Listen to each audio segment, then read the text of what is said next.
గోరింటాకు ఆషాఢమాసంలోనే ఎందుకు అంత ప్రత్యేకం?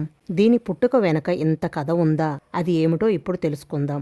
గౌరీదేవి బాల్యంలో చెలికత్తెలతో కలిసి వనంలో ఆడుకుంటుండగా రజస్వల అవుతుంది. ఆ సమయంలో గౌరీదేవి రక్తపు చుక్క నేల మీద తాకగానే ఒక మొక్క ఉద్భవించింది. ఆ వింతను చూసిన చెలికత్తెలు పర్వతరాజుకు ఆ విషయం చెబుతారు.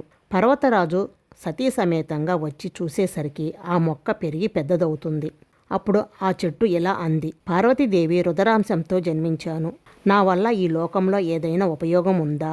అంతలో గౌరీదేవి చిన్నపిల్ల శ్రేష్టాలతో ఆ చెట్టు ఆకు కోయగానే వేళ్లు ఎర్రబడతాయి. అది చూసిన పర్వతరాజు దంపతులు చెయ్యి ఇలా కందిపోయిందేంటని కంగారు పడతారు. ఇంతలో గౌరీదేవి తనకు ఎలాంటి హాని జరగలేదని చెబుతూనే ఈ రంగు చాలా బాగుంది అని అంటుంది. అప్పటి నుంచి స్త్రీలకు సౌభాగ్య చిహ్నంగా గోరింటాకు ఉంటుందని వరం ఇస్తాడు. అప్పటి నుంచి స్త్రీలకు గోరింటాకు అంటే మక్కువ మొదలైందట.